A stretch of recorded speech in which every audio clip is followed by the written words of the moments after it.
ভিন্ন স্বাদের এই কচুরির রেসিপিটা বাড়িতে একবার অন্তত বানিয়ে দেখুন। দারুণ টেস্টি হয়, বিয়েবাড়ির থেকেও খুব ভালো টেস্ট হয়। তার সাথে আছে একটা লোভনীয় তরকারি, যেটা খুব ভালো টেস্ট হয়েছে। এই তরকারির রেসিপিটাও আমি এই ভিডিওর শেষে বলে দেবো। দেখুন বন্ধুরা, খুব ভালো টেস্ট হয় এই কচুরিটা। একবার বাড়িতে বানিয়ে দেখবেন এবং কমেন্টে জানাবেন কেমন হয়েছে। শুরু করছি। এখানে আমি মিক্সিং জারে সেদ্ধ করা ছোলার ডাল, তার মধ্যে 2 চামচ ক্রাশড আদা, গোটা আদাও দেওয়া যায়, 1 থেকে 1.5 ইঞ্চি, 2টো কাঁচা লঙ্কা আর 2 মুঠো কাঁচা মটরশুঁটি দিয়ে একটা ফাইন পেস্ট তৈরি করে নিয়েছি। এবার একটা কড়াইতে 4 চামচ তেল নিয়েছি। এর মধ্যে জিরে আর একটুখানি হিং ফোড়ন দিয়েছি। হিংটা আমি দেখাতে ভুলে গেছি। তার মধ্যে একটুখানি সামান্য হলুদ আর নুন দিয়ে ভালো করে নাড়িয়ে পেস্টটাকে দিয়ে দিতে হবে। লো টু মিডিয়াম আঁচে খুব ভালো করে ভাজা ভাজা করতে হবে এই ছোলার ডাল আর মটরশুঁটির পেস্টটাকে। বন্ধুরা, এই পুরো রেসিপি ভিডিওটা দেখার পর যদি রেসিপি ভিডিওকে ভালো লেগে থাকে তাহলে আমার রেসিপি ভিডিওকে লাইক শেয়ার করবেন আর কমেন্টে জানাবেন কেমন হয়েছে। তার আগে অতি অবশ্যই এই রেসিপিটা, দুর্দান্ত রেসিপিটা বাড়িতে বানিয়ে দেখবেন। খুব ভালো করে ভাজা ভাজা হয়ে গেছে। এর মধ্যে আমি 1.5 চামচ ভাজা মশলা দিয়েছি, 1/2 চামচ ক্রাশড ধনে, পরিমাণ মতো নুন আর একটু স্বাদ মতো মিষ্টি এখানে দিয়ে দিয়েছি, মানে চিনি। আর আরও ভালো টেস্টের জন্য সামান্য একটু ব্ল্যাক সল্ট বা বিট নুন দিয়েছি।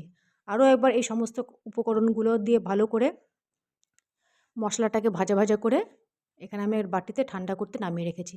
এখানে আমি ময়দা 2 কাপ, 1 কাপ আটা, নুন, জোয়ান, কালো জিরে আর সামান্য তেল দিয়ে একটা ভালো ডো তৈরি করে নিয়েছিলাম, যেটাকে আমি আধ ঘন্টা রেস্টে দিয়ে দিয়েছিলাম। তারপর ছোট ছোট করে লেচি কেটে, লেচিটা আপনাদের নিজেদের ইচ্ছে মতো কম বা বেশি, মানে ছোটো বা বড় করতে পারেন। লেচিটাকে এইভাবে বাটির সাহায্যে করে পুরটাকে দিয়ে ভালো করে লেচিটা মুড়ে মুখটাকে টুইস্ট করে দেবেন। এখানে বাদ দেওয়ার দরকার নেই।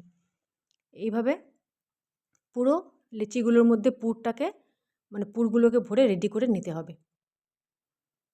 বন্ধুরা, এই রেসিপিটা একবার বানিয়ে দেখবেন, খুব ভালো টেস্ট হয় আর একদম অন্য রকম টেস্টের হয়। ছোলার ডালেরও পুর ভরা হয় আলাদাভাবে, আর আলাদাভাবে মটরশুঁটিরও হয়, কিন্তু ছোলার ডাল আর মটরশুঁটির পুর একসাথে বানিয়ে দেখবেন, খুব ভালো টেস্ট হয়।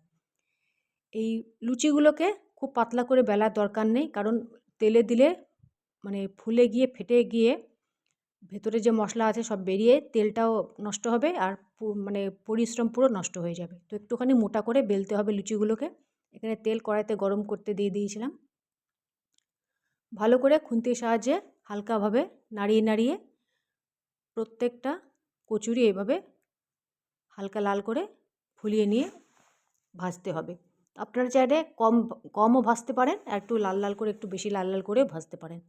আর যদি খুব তাড়াহুড়ো থাকে তাহলে একটা মানে কড়াইতে 2টো করে পুর ভরা এরকম কচুরিও ভাজতে পারেন।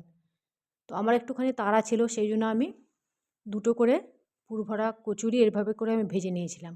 তো দারুণ টেস্টের রেসিপিটা বাড়িতে অতি অবশ্যই বানাবেন। তরকারিতে এখানে আমি কালো জিরে ফোড়ন দিয়ে সমস্ত সবজি ভাজা ভাজা করে আদা, কাঁচা লঙ্কা, টমেটো দিয়ে ভালো করে মাখা মাখা করে এটাকে পুরো মানে সবজিটাকে ভেজে নিয়েছিলাম। তারপরে যে এখানে শুকনো মশলাটা ছিল, গুঁড়ো কচুরির মশলাটা, সেটাকে ছড়িয়ে দিয়ে তরকারির মধ্যে সামান্য জল দিয়ে মাখা মাখা করে নুন মিষ্টি দেখিয়ে নামিয়ে দিয়েছি।